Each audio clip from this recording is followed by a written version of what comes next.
எனக்கு வாழ்க்கையில ஒரே ஒரு ஆசை தான் சார் அப்படின்னார் ஒருத்தர். அது என்னன்னு கேட்டேன். ஆசைகளை ஒழிச்சுடணுங்கிறது தான் என்னோட ஆசை அப்படின்னார். இப்படி ஆசைகளை ஒழிக்க வேண்டும் அப்படிங்கறதையே ஒரு ஆசையா கொள்றது அபத்தம் அப்படிங்கிறார் ஒரு பெரியவர். இது மாதிரி ஆசைகளை ஒழிக்க ஆசைப்பட்டா அந்த நோக்கம் நிறைவேறாதான். அந்த முயற்சியால புதுசா சில துன்பங்கள் தான் சேருமா. அதுல புதுசா ஒரு ஆசை தலை தூக்கும் அப்படிங்கிறார் அவர். ஆசைகளை தானா விழ வச்சுடலாம். அதுக்கு வழி என்ன தெரியுமா? எந்த ஒரு ஆசையையுமே பூரணமா நிறைவேற்றிக் கொள்ள முடியாதுங்கிறத உணரணும். அதை உணர்ந்தா ஆசைகள் தானா விழுந்துரும்.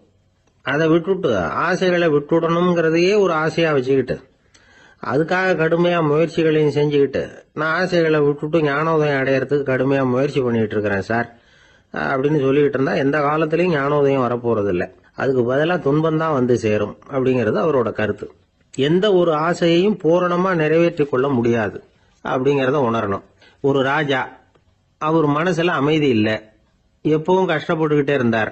இந்த துன்பத்தை போக்குறதுக்கு பல வழிகள்ல என்னென்னமோ முயற்சியெல்லாம் பண்ணி பார்த்தார். ஒன்னும் சரியா வரல. கடைசியா ஒரு காரியம் பண்ணார். அதாவது ஒரு வேதாந்தியை தேடிட்டு போனார். அவரை பார்த்து கேட்டார், ஐயா, என்னுடைய துன்பங்கள்ல இருந்து நான் விடுபடணும், அதுக்கு சுலபமா ஏதாவது ஒரு வழி இருந்தா சொல்லுங்களேன் அப்படின்னு கேட்டுக்கிட்டார். அதுக்கு அந்த வேதாந்தி சொன்னார், அதுக்கு ஒரு வழி சொல்றேன், அது மாதிரி செய்ய. அதாவது உன்னுடைய ராஜ்யத்துக்குள்ள போதுங்கிற மனசோட வாழற ஒருத்தனை கண்டுபிடிக்கணும். அப்படி கண்டுபிடிச்சு அவனுடைய சட்டையை வாங்கி நீ போட்டுக்கணும். அப்படி போட்டுக்கிட்டா உன்னுடைய துன்பம் தீர்ந்துரும் அப்படின்னார். உடனே ராஜாவுக்கு ரொம்ப மகிழ்ச்சி. அரண்மனையில இருந்த அத்தனை பேரையும் ஆளுக்கு ஒரு பக்கமா அனுப்புனார். தேட சொன்னார். போதுங்கிற மனசுடைய ஒருத்தனை கண்டுபிடிச்சி கொண்டுகிட்டு வாங்க அப்படின்னார். எங்கெங்கயோ தேடி கடைசியா ஒரு ஆளை கண்டுபிடிச்சாங்க. அவன் போதுங்கிற மனசோட இருக்கிறவன் தான். ஆனா அவன்கிட்ட சட்டை எதுவும் இல்லை. இடையில கட்டியிருக்கிற துண்டே போதுங்கிற மனசோட அவன் வாழ்ந்துகிட்டு இருக்கிறான். சட்டை இருந்தாவில் ராஜா வாங்கி மாட்டிக்க முடியும். அந்த வேதாந்தி ஏன் அப்படி சொன்னாருங்கிறதுக்கான அர்த்தம் இப்பதான் ராஜாவுக்கு புரிஞ்சுதான். இதுவரைக்கும் சொன்னதெல்லாம் ஞான மார்க்கத்தை தேடிக்கிறவனுக்கான உள்ள தகவல். இப்ப இன்னைக்கு இளைஞர்கள் இதை கேட்டுட்டு நமக்கு ஆசையே வேணாம் அப்படின்னு முடிவு பண்ணிவிட்டா வாழ்க்கையில முன்னேறவே முடியாது. நம்முடைய முயற்சிக்கு ஆசைதான் தூண்டுகோ. அதனால இந்த ஆசையையும் அந்த ஆசையையும் போட்டு குழப்பிக்க கூடாது. ஆனா ஒண்ணு, பேராசை நமக்கு தேவையில்லை. நாம படுற ஆசையிலேயும் ஒரு நியாயம் இருக்கணும். ஏன்னா நம்மள சில பேர், நீங்க தான் சார் சொன்னீங்க, அதனாலதான் ஆசைப்பட்டேன், அரைதான் கிடைச்சது மிச்சம் அப்படிம்பாங்க கன்னத்தை தடவிக்கிட்டே. அதனால இப்பெல்லாம் எந்த தகவலை சொன்னாலும் ரொம்ப எச்சரிக்கையா இருக்க வேண்டி இருக்குது. ஒரு ஆளு ஒரு கடை வச்சு வியாபாரம் பண்ணிட்டு இருந்தான். அவனுக்கு ரொம்ப பேராசை, நிறைய பணம் சேர்க்கணும்னு. திடீர்னு ஒரு நாள் அவனுக்கு உடம்பு ரொம்ப சுகம் இல்லாம போயிட்டுது. இனிமே பிழைக்கிறது கஷ்டங்கிற நிலைமை. மரணப்படுகையில இருக்கிறான். சொந்தக்காரங்கள்லாம் சுத்தி உட்கார்ந்து இருக்கிறாங்க. இவன் மெதுவா கண்ணை திறந்து பாக்குறான். என் வீட்டுக்காரி எங்கன்னா, இதோ இருக்கேன் அப்படின்னாங்க அந்த அம்மா. பசங்கள்லாம் எங்கேங்கிறான். இதோ பக்கத்துல தான் நின்றுட்டு இருக்கிறோங்கிறாங்க. பொண்ணுங்க எங்கேங்கிறான். எல்லாம் இங்கதான் இருக்கிறோம் அப்படிங்கிறாங்க. எல்லாம் இங்கதான் பக்கத்துல தான் இருக்கோம், நீங்க கவலைப்படாதீங்கன்னு சொல்றாங்க எல்லாம். அவன் மெதுவா கஷ்டப்பட்டு வாயை திறந்து, அட பாவிங்களா, எல்லாரும் இங்க இருந்தா அங்க கடையை யாரு கவனிக்கிறது அப்படின்னானா. எனக்கு தெரிஞ்ச ஒருத்தர் இருக்கார். அவரு ஒரு பெரிய காவல்துறை அதிகாரி, ரொம்ப கண்டிப்பானவர். அவரை கண்டாவே எல்லாரும் பயப்படுவாங்க. அப்படிப்பட்டவர் வீட்டுக்கு போனா அப்படியே அடியோட மாறிடுவார். அங்க போய் பாத்தீங்கன்னா குழந்தைகளோட குழந்தையா அவர் விளையாடிட்டு இருப்பார். அலுவலக சமயத்துல பாத்தீங்கன்னா குதிரை முதுகுல அவர் உட்கார்ந்துருப்பார். வீட்டுல பாத்தீங்கன்னா அவர் முதுகுல குழந்தை உட்கார்ந்துருக்கும். அவரு குதிரை மாதிரி போயிட்டு இருப்பார். இது எப்படிங்க முடியுது உங்களால அப்படின்னு கேட்டாங்க. அது ஒண்ணுமில்ல, இங்க வீட்டுக்கு வந்த உடனே என்னோட மனசை தனியா எடுத்து வச்சிருவேன் அப்படின்னார். அது என்னங்க உங்க சட்டப்பையிலையா இருக்குது மனசு, அது தனியா எடுத்து வைக்கிறதுக்கு அப்படின்னு கேட்டாங்க. அப்படி இல்லைங்க, இது ஒரு பயிற்சி, மனப்பயிற்சி, அவ்வளவுதான் அப்படின்னார். இப்படி சமயம் பார்த்து மனசை தனியா வச்சுவிட தெரிஞ்சவங்க வாழ்க்கையில எப்பவும் உற்சாகமா இருப்பாங்க அப்படிங்கிறது பெரியவங்க கருத்து. ஒரு டாக்டர் ஆஸ்பத்திரியில் இருக்கிற வரைக்கும் டாக்டரா இருக்கலாம். அவர் மனைவிகிட்டையும் அவர் டாக்டரா இருக்க வேண்டிய அவசியம் இல்லை. ஒரு வக்கீல் கோர்ட்ல இருக்கிற வரைக்கும் வக்கீலா இருக்கலாம். வீட்டுக்கு வந்ததுக்கு அப்புறமும் வக்கீலா இருக்க வேண்டிய அவசியம் கிடையாது. வீட்டுல குழந்தைகள்கிட்ட விளையாடும் பொழுதும் அதுகள்கிட்ட ஃபீஸ் கேட்டுக்கிட்டு இருக்க கூடாது. நாம எப்படி இருக்கணும்னு பெரியவங்க சொல்றாங்கன்னா, மனசோட சேரப்படாதான். அப்படி சேராம வாழ்க்கையை கவனிக்கணுமா. மனசை அப்படியே தனியா எடுத்து பக்கத்துல வச்சுடணும். அப்படின்னா அது அப்படியே தூக்கி எரிஞ்சுடு அப்படின்னு அர்த்தம் இல்லை. ஏன்னா மனசுங்கிறது நமக்கு உபயோகப்படக்கூடிய ஒண்ணுதான். எப்போ எப்போ அது தேவையோ அப்பப்போ எடுத்து உபயோகப்படுத்திக்கணும். தேவைப்படுறப்போ எடுத்து கண்ணாடியை மாட்டிக்கிறோம்ல, படிக்கும் பொழுது கண்ணாடி தேவைப்படுதோ எடுத்து மாட்டிக்கிறோம் இல்லையா, அது மாதிரி கணக்கு போடுறதுக்கு மனசு தேவை. கடைக்கு போய் ஒரு பொருள் வாங்குறோம், காசு கொடுக்குறோம், மீதி சில்லறை சரியா இருக்கா அப்படின்னு எண்ணி பார்த்து வாங்க வேண்டியிருக்கு. அந்த சமயத்துல மனசை எடுத்து தனியா வச்சுட்டேன் அப்படின்னு சொல்லிட்டு இருக்கக்கூடாது. பரீட்சைக்கு படிக்க வேண்டியிருக்குது, படிச்சதையெல்லாம் அப்படியே நினைவில் வச்சுக்க வேண்டியிருக்கு, அந்த சமயத்துல மனசை தூக்கி எறிஞ்சுட்டேன் சார் அப்படின்னு சொல்லிட்டு இருக்கக்கூடாது. அப்படி சொன்னா பரீட்சை நம்மளை தூக்கி எறிஞ்சிடும். அதனால தேவைப்படுறப்போ மனசை உபயோகப்படுத்தணும், தேவையில்லாதப்போ அது தனியா ஓய்வு எடுத்துக்க விட்டுடணும். இப்படி நாம பழக்கப்படுத்திக்கிட்டா வாழ்க்கைங்கிறது நமக்கு புதுசா தெரியுமா. மனசுக்கும் ஒரு சக்தி கிடைக்கும். எந்திரங்களுக்கு ஓய்வு கொடுக்கற மாதிரி மனசுக்கும் ஓய்வு கொடுக்கணும், இல்லைன்னா அது களைச்சு போயிடும். குழந்தைகள் மனசை சுமந்துகிட்டு இருக்கிறது இல்ல, இது முதியவர்கள் குழந்தைகள் கிட்டே இருந்து கத்துக்க வேண்டிய ஒரு பாடம். ஆனாலும் இந்த கால குழந்தைகள் கிட்ட ரொம்ப எச்சரிக்கையா இருக்க வேண்டியிருக்கு. ஒரு தாத்தாவும் பேரனும் விளையாடிக்கிட்டு இருக்கிறாங்க. தாத்தா எனக்கு சைக்கிள் ஓட்ட கத்து விடு அப்படிங்கிறான் பேரன். சைக்கிள் உயரம் கூட இல்ல, அதுக்குள்ள சைக்கிள் ஓட்டணுமா அப்படின்னாரு தாத்தா. ஏன் தாத்தா, ரயில் ஓட்டுறாரு, அவர் என்ன ரயில் நீளமா இருக்கார் அப்படின்னு கேட்டானா. அசோக மன்னர் வந்துகிட்டு இருக்கார். அவருடைய ஆலோசகர்கள் எல்லாம் பக்கத்துல வந்துகிட்டு இருக்கிறாங்க. அந்த சமயத்துல எதிரில் ஒரு புத்த பிக்ஷு வர்றார். அசோகர் பாக்குறார். ஓடி போய் அவர் காலில் விழுந்து வணங்குறார். அசோக மன்னரின் தலை அந்த புத்த துறவியின் பாதத்துல பட்டுக்கிட்டு இருக்கு. பக்கத்துல நின்றுகிட்டு இருந்த அமைச்சருக்கு இது ரொம்ப சங்கடமா போச்சு. ரொம்ப வருத்தப்பட்டார். நம்ம அசோக சக்கரவர்த்தி எப்பேற்பட்டவர், அவரோட தலை ஒரு சன்னியாசியின் பாதத்துல படுறதா அப்படின்னு நினைச்சு ரொம்ப கவலைப்பட்டார். அரண்மனைக்கு திரும்பினதும் அமைச்சர் மெதுவா ஆரம்பிச்சார். அரசே, எனக்கு ரொம்ப வருத்தமா இருக்குது அப்படின்னார். எதுக்குன்னார் மன்னர். அசோக சக்கரவர்த்தியின் தலை, அதாவது அந்த சிரம் ரொம்ப மதிப்புமிக்க ஒன்று, அது ஒரு சன்னியாசியின் காலில் படலாமா அப்படின்னார். அசோகர் பதில் சொல்லல, சிரிச்சார், போயிட்டார். அதுக்கப்புறம் ஒரு சரியான சந்தர்ப்பத்துக்காக காத்துக்கிட்டு இருந்தார். ஒரு நாள் அமைச்சரை கூப்பிட்டார். எனக்கு 3 தலைகள் வேணும் அப்படின்னார். சொல்லுங்க, கொண்டுகிட்டு வரேன் அப்படின்னார் அமைச்சர். அசோகர் சொன்னார், முதல்ல எனக்கு தேவையானது ஒரு ஆட்டின் தலை, 2வது ஒரு புலியின் தலை, 3வது ஒரு மனிதனின் தலை. இதுதான் அசோகர் கேட்டது. எங்க இருந்தாலும் கொண்டு வாங்கன்னார். அமைச்சர் புறப்பட்டார். ஆட்டுத்தலை புலித்தலை கிடைச்சிட்டுது. அப்புறமா ஒரு சுடுகாட்டுக்கு போய் ஒரு மனித தலையும் சேகரம் பண்ணிட்டு ராஜா கிட்ட வந்துட்டார். அரசே, உங்கள் ஆணைப்படி 3 தலைகளையும் கொண்டு வந்திருக்கிறேன்னார். அசோகர் பார்த்தார். ரொம்ப நல்லது, இப்ப இது 3ஐயும் எடுத்துக்கிட்டு போய் சந்தையில வித்துட்டு வாங்க அப்படின்னார். அமைச்சர் அதுகளை எடுத்துக்கிட்டு சந்தைக்கு போனார். முதல்ல ஆட்டுத்தலை நல்ல விலைக்கு வித்து போச்சு. நல்ல விலை கொடுத்து வாங்கிட்டு போட்டாங்க. அடுத்தபடியா புலி தலைய ஒருத்தர் வாங்கிட்டார். அதை பாடம் பண்ணி வீட்டுல மாட்டி வைக்கலாமே அப்படின்னு நினைச்சு அதையும் வாங்கிட்டு போட்டார். மனித தலையை மட்டும் வாங்கறதுக்கு யாரும் முன் வரல. எல்லாரும் அதை பார்த்துட்டு விலைக்கு போக ஆரம்பிச்சாங்க. அமைச்சர் திரும்பி வந்தார். அரசே, இந்த தலையை மட்டும் யாரும் வாங்க மாட்டேங்கிறாங்க அப்படின்னார். சரி, பரவாயில்ல, இதை இலவசமாவே எனாமாவே யாருக்கிட்டையாவது கொடுத்துட்டு வந்துருங்க அப்படின்னார். அமைச்சர் மறுபடியும் சந்தைக்கு போனார். இதை இலவசமா தரேன், இதை வாங்கிக்கோங்க அப்படின்னார். அப்பவும் அதை யாரும் வாங்கிக்கிறதுக்கு தயாரா இல்ல. மறுபடியும் திரும்பி மன்னர்கிட்ட விவரத்தை சொன்னார். இப்ப மன்னர் சொல்றார், அமைச்சரே, உயிர் இருக்கிற வரைக்கும் தான் இந்த தலைக்கு மதிப்பு. ஜீவன் போனதுக்கு அப்புறம் அதோட மதிப்பும் போயிடுது. அதனால மதிப்பு இருக்கும் பொழுதே பெரியவர்கள் பாதம் பணிந்து அந்த புனிதத்தை பெற்றுக்கொள்ளணும் அப்படின்னார். பணிவுங்கிறது வேற, அடிமைத்தனம்ங்கிறது வேற. பெரியவர்களை பணிவது நமக்கு பெருமை தரக்கூடிய விஷயம். இதை மனசுல வச்சுக்கிட்டு எப்போ காலில் விழணும், எப்போ காலில் விழக்கூடாது அப்படிங்கறத முடிவு பண்ணிக்கணும். ஒரு சாதாரண ஆள் நடந்து வந்துகிட்டு இருந்தார்.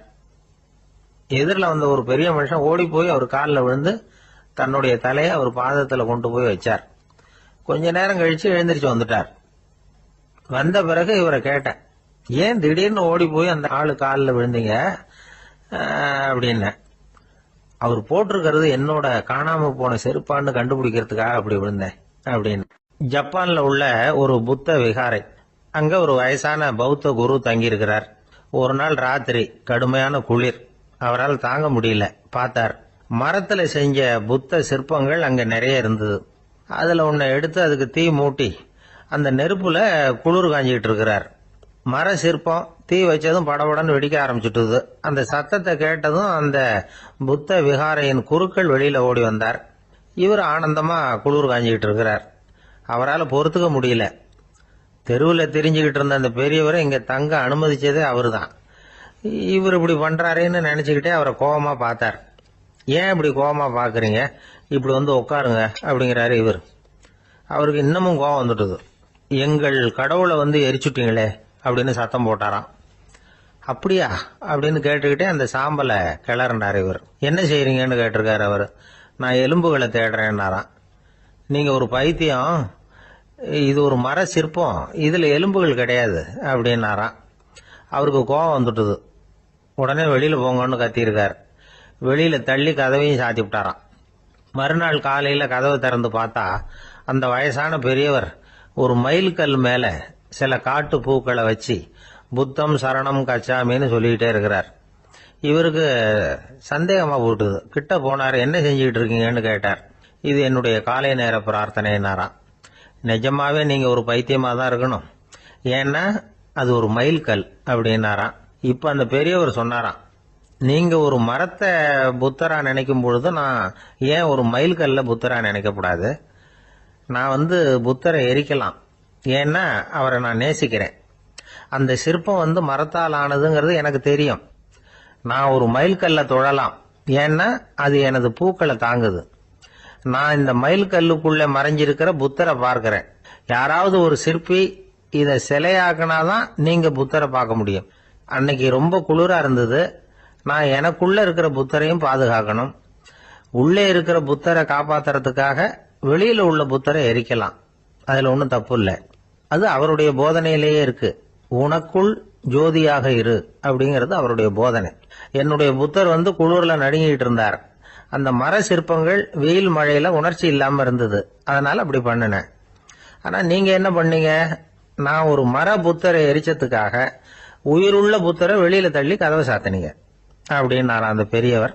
உண்மையான பக்திங்கிறது இதுதான். அதாவது உனக்குள் ஜோதியாக இரு அப்படின்னு புத்தர் சொன்னார் இல்லையா, அது மாதிரி தனக்குள் ஜோதியாக இருக்கிற இந்த காலத்து ஆசாமிகள் நிறைய பேர் உண்டு. எப்பவும் போதையிலேயே இருக்கிறவங்க. ஒரு நாள் நடு ராத்திரி ஒரு மது கடையில ஒரு ஆள் அங்குள்ள சிப்பந்திகள் கிட்ட கேட்டுக்கிட்டு இருக்கிறான். மறுபடியும் இந்த கடை எப்போ திறப்பாங்கன்னு கேட்டானா. நாளைக்கு காலையில 8 மணிக்கு திறப்பாங்க அப்படின்னு நானா அங்க இருந்த ஆள். அவன் திருப்பி திருப்பி அதையே கேட்டுக்கிட்டு இருக்கான். இவனுக்கு பதில் சொல்லி சொல்லி அழுத்து போச்சு. அதான் சொல்றேன் ஐயா, நாளைக்கு காலையில வா அப்படின்னாங்களாம். அதுக்கு இவன், நான் வர்றதுக்காக கேட்கலையா, நேத்திக்கு வந்தவன் உள்ளேயே மாட்டிக்கிட்டேன், வெளியில போறதுக்காக கேட்டேன் அப்படின்னு. அவர் ஒரு பெரிய குடும்பத்துல பிறந்தவர். இருக்கிற சொத்துக்கள் எல்லாத்தையும் வாரி வழங்கி விட்டு காட்டுக்கு புறப்பட்டார் தவம் செய்யறதுக்காக. இருந்தது ஊராவும் கொடுத்துட்டார். இனிமே எதுவுமே இல்லை கொடுக்கறதுக்கு. அப்போ கடைசியா ஒருத்தன் வந்து கையை நீட்டினானா, ஐயா ஏதாவது கொடுங்கன்னு இருக்கான். அவர் பார்த்தார். கட்டியிருக்கிற வேட்டியை தவிர வேற எதுவுமே இல்லை. 8 முழம் பட்டு வேட்டி, ஜரிகை கரையோட இருக்குது. கடைசியா அதை தான் எடுத்துக்கிட்டு அவர் புறப்பட்டு இருக்கார். அவர் பார்த்தார், எதிரில் அவன் பரிதாபமா நின்றுகிட்டு இருக்கிறான். அந்த 8 முழ வேட்டியை 2ஆ கிழிச்சார். 4 முழத்தை அவன்கிட்ட கொடுத்தாரு. மீதி 4 முழத்தை தன்னுடைய இடுப்புல கட்டிட்டு அவர் காட்டுக்கு போயிட்டார். இவன் என்ன பண்ணான் தெரியுமா? கையில கிடைச்ச 4 முழத்தை எடுத்துக்கிட்டு கடை வீதிக்கு போனான். பழைய பட்டு வேட்டி ஜருகை இதெல்லாம் விலைக்கு வாங்குற வணிகர் ஒருத்தர் இருக்கார். அவர்கிட்ட போனான். இதை விலைக்கு எடுத்துக்கிறீங்களா அப்படின்னு கேட்டிருக்கான். அவர் வாங்கி பார்த்திருக்கார். ஆஹா, இது ரொம்ப அருமையான வேட்டி, விலை உயர்ந்த ஜருகை, இது ஏது உனக்கு அப்படின்னு கேட்டாரான். அவன் நடந்தது சொல்லியிருக்கான். அப்படின்னா ஒண்ணு செய்ய, இந்த வேட்டியோட இன்னொரு பாதியையும் மெதுவா வாங்கிட்டு வந்துரு, உனக்கு நிறைய பணம் தர்றேன் அப்படின்னாரான் அந்த வணிகர். இவன் கொஞ்சம் யோசனை பண்ணி பார்த்தான். கொஞ்சம் இருங்கட்ட வந்துடுறேன் அப்படின்னு சொல்லிவிட்டு நேரா காட்டுக்கு போனான். அவர் எங்க இருக்காருன்னு தேடி கண்டுபிடிச்சான். அவர் ஒரு இடத்துல தவக்கோலத்துல இருக்கிறார். கட்டியிருந்த இடவேட்டியும் அவர் அறியாமல் நழுவி கீழே விழுந்து கிடக்குது. இவனுக்கு ரொம்ப வசதியா போச்சு. அவரை கேட்க வேண்டிய அவசியமே இல்லை. மெதுவா சத்தம் போடாம அடி மேல அடி வச்சு நெருங்கினான். அவர் கண்ணை மூடிக்கிட்டு அவர் பாட்டு நின்றுட்டு இருக்கிறார். இவன் மெதுவா போய் கீழே கிடந்த அந்த துணியை எடுத்துக்கிட்டு சத்தம் போடாம திரும்பி நடந்தான். ஒரு 2-3 அடி எடுத்து வச்சிருப்பான். அப்படி ஓட ஆரம்பிக்கிற சமயத்துல அவன் காலில் கீழே கிடந்த முள்ளு ஒண்ணு நறுக்குன்னு தச்சு விட்டுது. வலி தாங்க முடியாம அம்மான்னு கத்திருக்கான். இந்த சத்தத்தினால கண்ணை மூடி நின்றுகிட்டு இருந்த அவரோட தவம் கலைஞ்சது. மெல்ல கண்ணை திறந்து பார்க்கிறார். தன் இடையில இருந்த வேட்டி அவன் கையில இருக்கு. இப்ப அவர் நினைக்கிறார், என்ன நினைக்கிறாருன்னா, இந்த வேட்டி மீது நான் வைத்த ஆசை அல்லவா அவனை திருடனாக ஆக்கி விட்டது அப்படின்னு நினைச்சாராம். இந்த வேட்டி மேல நாம வச்ச ஆசை அவனை திருடும்படி ஆக்கி விட்டதே அப்படின்னு நினைச்சாராம். இது எப்பேற்பட்ட மனநிலை அப்படிங்கறத கொஞ்சம் யோசனை பண்ணி பாருங்க. தான் ஒரு பொருள் மேல வச்ச பற்று இன்னொரு மனிதன் திருடனாக ஆகிறதுக்கு காரணம் ஆயிட்டுதேன்னு நினைக்கிறார். அப்படி நினைச்ச அந்த பெரியவர் யார் தெரியுமா? அவர் தான் மகாவீரர். இழந்துட்டேங்கிறிய, நீ என்னத்தை கொண்டுகிட்டு வந்த எங்க இழந்துடுறதுக்கு? நீ என்னத்தை உண்டாக்குன இது அழிஞ்சுட்டுதுன்னு சொல்றதுக்கு? இதுதான் அவருடைய சிந்தனை. இன்றைக்கு நம்ம சிந்தனையெல்லாம் வேற மாதிரி இருக்குது. ஒருத்தன் நடுத்தருவில் உட்காந்து அழுதுகிட்டு இருந்தான். அந்த வழியா வந்தவர் ஒருத்தர், ஏன்பா அழறேன்னு கேட்டாராம். 5 ரூபா சார், இந்த இடத்துல விழுந்துட்டுது, ரொம்ப நேரமா தேடுறேன், கிடைக்காது போல இருக்கு அப்படின்னு சொல்லிவிட்டு அழறான். எப்போ தொலைஞ்சதுன்னு கேட்டாராம் அவரு. அது எனக்கு தெரியாது சார், பணத்தை தொலைச்சவன் தேடி பார்த்துட்டு போயிட்டான், நான் அவனுக்கு பின்னாடி தேட வந்தவன் அப்படின்னு நானா. இவன் ஒரு ரயில் வேகமா போயிட்டு இருக்கு. அது ஒரு ரயில்வே ஸ்டேஷன்ல கொஞ்ச நேரம் நின்னுது. அப்போ அதுல ஒரு ஆள் ஏறினார். தலையில ஒரு மூட்டையை வச்சிருந்தார். மூட்டையை தலையில சுமந்துகிட்டே உள்ள வந்தாரு. மூட்டையை தலையில சுமந்துகிட்டே ஒரு இடத்துல உட்கார்ந்தார். ரயில் மறுபடியும் புறப்பட்டது. இவர் தன் தலையில இருந்த மூட்டையை கீழே இறக்கி வைக்கணும்ல, வைக்கல, சுமந்துகிட்டே வர்றார். எதிரில் உட்கார்ந்துருந்தவர் கேட்டார், ஏங்க ஏன் இப்படியே உட்கார்ந்துருக்கிறீங்க தலையில மூட்டையை வச்சுக்கிட்டு? மூட்டையை கீழே இறக்கி வைக்கலாமே அப்படின்னார். வேணாங்க, பாவம், தலையில இருக்கிற மூட்டையை இறக்கி ரயில்ல வச்சா ரயிலுக்கு பாரம் அதிகமா இருக்கும் அப்படின்னார் அவரு. இப்படி ஒரு ஆளை பார்த்தா நமக்கு சிரிப்பு தான் வரும். ஏன்னா ரயிலுங்கிறது அந்த மூட்டையையும் சேர்த்து சுமந்துக்கிட்டு தான் போகுது. அவன் அந்த மூட்டையை தலையில வச்சிருந்தாலும் ஒண்ணுதான், தரையில வச்சிருந்தாலும் ஒண்ணுதான். அதனால ரயிலுக்கு எந்த மாற்றமும் ஏற்பட போறதில்லை. அதே மாதிரி தான் நம்ம மனமும். இதுவும் ஒரு தேவையில்லாத சுமை, அனாவசியமா சுமந்துகிட்டு இருக்கிறோம். இத கீழே இறக்கி வச்சுட்டா வாழ்க்கை பிரயாணம் சுகமா இருக்கும். ரயில் பிரயாணம் பண்ற அந்த ஆள் மூட்டையை சுமக்கிறான், வாழ்க்கை பிரயாணம் பண்ற நாம மனசை சுமக்கிறோம். இது ரெண்டுக்கும் எந்த வித்தியாசமும் இல்லை. மனசை கீழே இறக்கி வச்சுட்டா பாரம் இல்லாமல் வாழலாம், பறவைகள் மாதிரி பறக்கலாம், குழந்தைகள் மாதிரி கள்ளங்கபடம் இல்லாம வாழலாம். இந்த வெளி உலகத்துல நாம நிலை பெற்று இருக்கணும், வேரூன்றி இருக்கணும். அதே சமயம் நம்முடைய உள் வெளியில ஆன்மீக வாழ்க்கையில பாரம் இல்லாம இருக்கணும். அப்போ பறக்கணும், நதியை போல ஓடணும், மிதக்கணும், பயணம் சுகமா இருக்கும், களைப்பு தெரியாது, கவலை தெரியாது. ஒரு சீடன் போதி தர்மரை நாடி வந்தான். குருவே, நீங்கள் என்ன வெறுமையாக இருக்க சொன்னீங்க, நான் இப்ப மறுபடியும் வெறுமையானவன் ஆகிட்டேன், அதனால இப்ப என்ன செய்ய சொல்றீங்க என்ன அப்படின்னு சொல்லி நின்னான். உடனே அந்த குரு பக்கத்துல இருந்த ஒரு குச்சியை எடுத்து அவன் தலையில அடிச்சு, போய் அந்த வெற்றுத்தன்மையையும் வீசி எறிந்து விட்டு வா அப்படின்னார். நான் இப்போ காலியா இருக்கிறேன்னு ஒருத்தன் சொல்றான்னு வச்சுங்க, அது உண்மை இல்லை. ஏன்னா இன்னமும் அதுல நான்கிற எண்ணம் இருக்குது. எந்த சிந்தனையும் இல்லாம இருக்கிறது கடினம் தான். ஆனாலும் மனிதன் அதுல உள்ள நுட்பத்தை புரிஞ்சுக்கிட்டான்னா இவ்வளவு தூரம் தூக்கி சுமந்துக்கிட்டு வந்த அந்த மனதின் முட்டாள்தனத்தை அவனே பார்த்துட்டு சிரிப்பான். இதுதான் பெரியவங்க சொல்லி இருக்கிற ஆலோசனை. நம்மால் ஒருத்தன் தலையில ஒரு பெரிய மூங்கில் கூடையோட ரயில்ல உட்கார்ந்தான். கூடை தலையில இருந்தது, கீழே இறக்கி வைக்கல. எதிரில் இருந்தவர் கேட்டார், ஏங்க எதுக்காக அதை அனாவசியமா சுமந்துகிட்டே இருக்கீங்க, கீழே இறக்கி வைங்களேன்னார். இல்லைங்க, நான் வீட்டை விட்டு புறப்படும் பொழுதே என் பையன் சொல்லிவிட்டான் கூடைய தலையை விட்டு இறக்கப்படாதுன்னு அப்படின்னார். அவன் சின்ன பையன், விவரம் இல்லாம சொல்லியிருப்பான். இப்ப என்ன நேரில் வந்தா பாத்துக்கிட்டு இருக்கிறான், நீங்க இறக்கி வைங்கன்னார் அவர். அவன் நேரில் பாத்துக்கிட்டு இல்ல, இருந்தாலும் நான் இந்த கூடையை கீழே இறக்கி வச்சா அது அவனுக்கு தெரிஞ்சிரும் அப்படின்னாரு இவரு. அது எப்படின்னாரு அவர். அவன் தனக்கு டிக்கெட் வாங்க வேணாம்னு சொல்லி இப்ப இந்த கூடைக்குள்ளதான் உட்கார்ந்துருக்கிறான் அப்படின்னு. ஒரு ஏரி ஓரமா 2 பசங்க நடந்து போயிட்டு இருக்கிறாங்க. அதுல ஒருத்தன் பணக்கார வீட்டு பையன், இன்னொருத்தன் ஏழை. இவங்க 2 பேரும் போயிட்டு இருக்கிறாங்க. வழியில ஒரு இடத்துல ஒரு ஜோடி செருப்பு இவங்க கண்ணுல படுது. ஒரு விவசாயி அந்த செருப்பை அங்க விட்டுட்டு பக்கத்துல இருந்த ஏரியில கை காலை கழுவிட்டு இருக்கிறார். உடனே அந்த பணக்கார பையனுக்கு ஒரு ஐடியா. அவன் சொன்னானா, டேய், இப்போ ஒரு வேடிக்கை செய்யலாம். அந்த செருப்பு ரெண்டையும் தூக்கி எட்டத்துல வீசி எரிஞ்சிருவோம். அந்த ஆள் வந்து பார்த்துட்டு செருப்பை தேடி அல்லாடுவான், அங்கேயும் இங்கேயும் ஓடுவான், திரு திருன்னு முழிப்பான். அதை பார்த்து நாம ரசிக்கலாம், நல்ல தமாஷா இருக்கும் அப்படின்னு இருக்கான். இப்படி சொல்லிவிட்டு அந்த செருப்புகளை தூக்கத்துக்கு போனானா. கொஞ்சம் பொறு அப்படின்னானா அந்த ஏழை பையன். ஏன்னு கேட்டிருக்கான் அவன். இப்போ அந்த ஏழை பையன் சொன்னானா, நீ சொல்றது ஒன்றும் வேடிக்கை கிடையாது. உன்னோட செருப்பு தொலைஞ்சா உன் அப்பா உடனே உனக்கு வேற செருப்பு வாங்கி கொடுத்துருவார். ஆனா அந்த ஆளுக்கு இந்த செருப்பு தொலைஞ்சதுன்னா வேற புதுசா வாங்கறதுக்கு வாயையும் வயத்தையும் கட்டி பணத்தை சேர்க்க வேண்டியிருக்கும். அதனால நான் ஒரு வேடிக்கை சொல்றேன், அது மாதிரி செய், அது இன்னமும் தமாஷா இருக்கும் அப்படின்னானா. எப்படி அது சொல்லுன்னு இருக்கான் அவன். செருப்பு ரெண்டும் அது இருக்கிற இடத்துலயே இருக்கட்டும். உன் சட்ட பையிலிருந்து ஒரே ஒரு ரூபாய் நாணயத்தை எடு. அதை அந்த செருப்பு மேல அதோட குதிகால் பகுதியில வச்சுட்டு நாம ரெண்டு பேரும் அந்த மரத்துக்கு பின்னாடி ஓடி போய் மறைஞ்சு நின்னுக்குவோம். அப்புறம் பாரு வேடிக்கைய அப்படின்னா.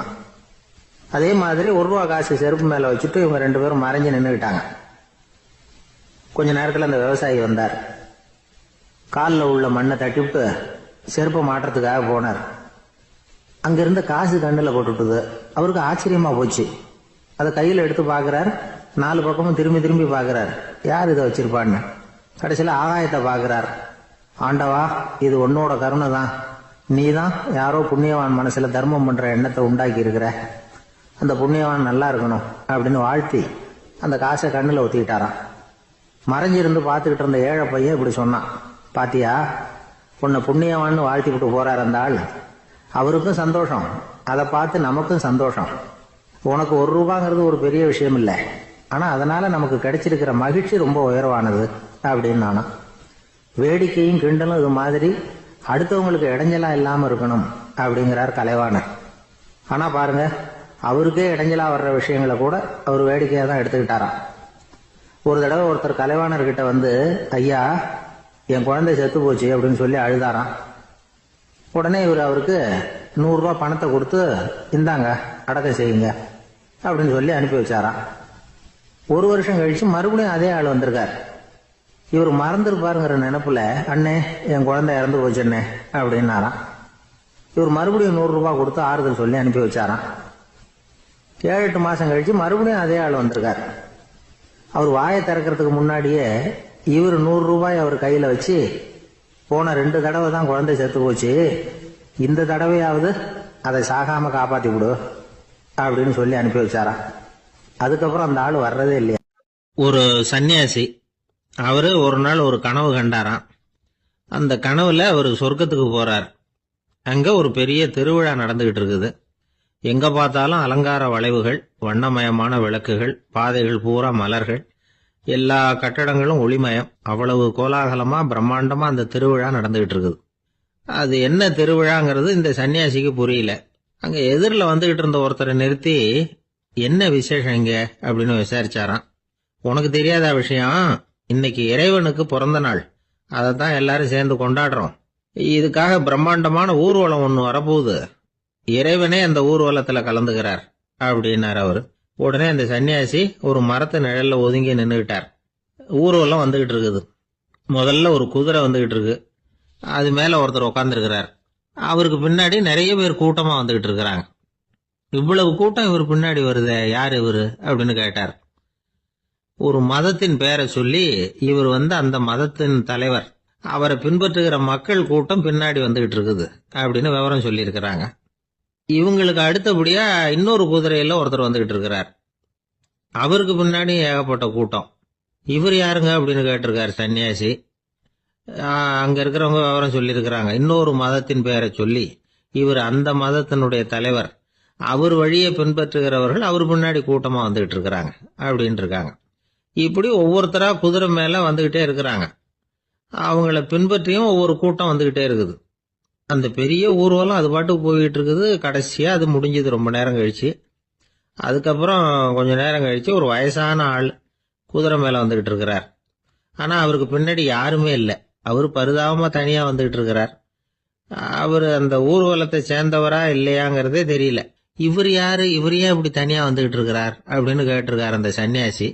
என்னது இப்படி கேக்குறீங்க, இவர் தான் கடவுள், இவருக்காக தான் இன்னைக்கு இந்த ஊர்வலமே நடக்குது, இவருக்கு தான் இன்னைக்கு பிறந்த நாள், முன்னாடி போற ஊர்வலம் பூரா இவருடைய பிறந்த நாளை கொண்டாடுறதுக்காக தான் அப்படின்னு இருக்காங்க. இதை கேட்டதும் அந்த சன்னியாசிக்கு திடுக்குன்னு தூக்கி போட்டிருக்கு. இது வரைக்கும் கனவு கண்டுகிட்டு இருந்தவர் முடிச்சுக்கிட்டார். அதுக்கப்புறம் தான் யோசிச்சு பார்த்திருக்கார். உண்மைதான், மக்கள் எல்லாரும் பக்தி மார்க்கத்துல போறதா நினைச்சுக்கிட்டு பாதம் மாறி போயிட்டு இருக்கிறாங்க. கடவுளை பின்பற்றுவதாக நினைக்கிறாங்க பக்தர்கள். ஆனா கடவுளுக்கு பின்னாடி யாருமே இல்லை. இன்னமும் இயல்பா இதை பத்தி யோசிச்சு பார்த்தா உண்மைக்கு பின்னாடி தான் நான் போய்கிட்டு இருக்கேன் அப்படின்னு நிறைய பேர் சொல்றாங்க. ஆனா அந்த உண்மை அனாதையா போய்கிட்டு இருக்குது. அப்படி ஆயிட்டுது உலகம். இந்த காலத்திலயும் ஒரு ஊர்வலம், ஒரு பெரிய மனுஷருக்கு பிறந்த நாள் விழா. அவர் குதிரை மேல ஏறி முன்னாடி போயிட்டு இருக்கிறார். அவருக்கு பின்னாடி ஒரு 100 பேர் தொண்டர்கள் அவங்க பாட்டுக்கு போறாங்க. எல்லாம் பணம் கொடுத்து ஏற்பாடு பண்ணவங்க. எல்லாம் பணம் வாங்கிட்டு முன்னாடி போயிட்டு இருக்கிறாங்க. கொஞ்ச தூரம் நடந்ததும் கால் வலிக்க ஆரம்பிச்சுட்டுது. ஒவ்வொருத்தரும் அப்படியே ஒதுங்க ஆரம்பிச்சுட்டாங்க. அதான் முன்னாடியே பணம் கிடைச்சிட்டுதே, இனிமே ஒதுங்கினா என்னன்னு ஒதுங்கிட்டாங்க. ஒரு கட்டத்துல குதிரையில போறவர் தற்செயலா திரும்பி பாக்குறாரு, பின்னாடி யாருமே இல்லை, எல்லாரும் ஓடி போயிட்டாங்க. ஒரே ஒரு ஆள் மட்டும் ரொம்ப விசுவாசமா பின்னாடி நடந்து வந்துகிட்டு இருந்தான். ஏன்பா நீ மட்டும் வந்துகிட்டு இருக்கிறியே, நீ வீட்டுக்கு போகலையான்னு கேட்டிருக்காரு அவரு. நீங்க அந்த குதிரையையும் அதுக்குள்ள வாடகை பணத்தையும் கொடுத்துட்டீங்கன்னா நானும் போயிடுவேன் அப்படின்னு நானா இந்த ஆள். ஒரு ஊர்ல ஒருத்தர் இருந்தார், ரொம்ப நல்லவர். யாருக்காவது ஏதாவது கொடுத்துக்கிட்டே இருப்பார், கொடையாளி. தினமும் யாராவது ஒருத்தருக்கு ஏதாவது கொடுக்கலன்னா அவருக்கு தூக்கம் வராது. அப்படி ஒரு பழக்கம். அது மட்டும் இல்ல, அவர் கொடுக்கறது அடுத்தவங்களுக்கு தெரியாது, அவ்வளவு ரகசியமா அதை கொடுப்பார். வலது கை கொடுக்கறது இடது கைக்கு தெரியக்கூடாதுன்னு சொல்லுவாங்கல்ல, அது மாதிரி அவர். ஒரு நாள் ராத்திரி அவர் ஏற்கனவே தயாரா கட்டி வச்சிருந்த பணம் முடிச்ச கையில எடுத்துக்கிட்டு வீட்டை விட்டு வெளியில வந்தார். தெருவில் இறங்கி நடந்தார். இன்னைக்கு யாருக்கு தர்மம் செய்யறது அப்படின்னு யோசனை பண்ணிட்டு இருட்டில் நடந்து வந்துகிட்டு இருக்கிறார். யாரோ ஒருத்தர் எதிரில் வர்றது மாதிரி தெரிஞ்சுது. உடனே அவர் கிட்ட போனார். தன்கிட்ட இருந்த பணம் முடிச்சு அவசரமா அவர் கையில திணிச்சுட்டு திரும்பி வந்துட்டார். அப்பாடா, ஒரு வழியா யாருக்கும் தெரியாம இன்னைக்கு தர்மம் பண்ணியாச்சு அப்படிங்கிற மகிழ்ச்சி, மன நிறைவு அவர் முகத்துல. நிம்மதியா தூங்கினார். அப்புறம் எழுந்திரிச்சார். மறுநாள் காலையில ஊரு பூரா ஒரே பேச்சு. என்ன பேச்சுன்னா, நேற்று ராத்திரி ஒரு திருடன் கையில யாரோ பணத்தை கொடுத்துட்டு போயிருக்கிறாங்க அப்படின்னு எல்லாரும் பேசிக்கிட்டு இருக்கிறாங்க. இதை கேள்விப்பட்டதும் அந்த பெரியவருக்கு ரொம்ப வருத்தமா போச்சு. அடடா, போயும் ஒரு திருடனுக்கா உதவி பண்ணிருக்கிறோம், பிரயோஜனம் இல்லாம போட்டுதே அப்படின்னு நினைச்சார். சரி, இன்னைக்கும் யாருக்காவது உதவி பண்ணணும் அப்படின்னு முடிவு பண்ணினார். ராத்திரி நேரம் வந்தது. இவர் வழக்கம் போல தெருவில் இறங்கி நடந்தார். கையில பணம் முடிச்சு.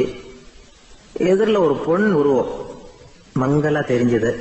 இவர் உடனே அந்த பெண் கிட்ட பணத்தை கொடுத்துட்டு திருப்தியா திரும்பி வந்துட்டார். மறுநாள் காலையில ஊர் பூரா என்ன பேசிக்கிட்டாங்க தெரியுமா? நேற்று ராத்திரி நெறி தவறி நடக்கிற ஒரு பெண்ணின் கையில யாரோ பணத்தை வச்சுட்டு போயிருக்கிறாங்க அப்படின்னு எல்லாரும் பேசிக்கிறாங்க. அடடா, இன்னைக்கும் தவறுதலா நடந்து போச்சு அப்படின்னு ஒரு வருத்தப்பட்டார்.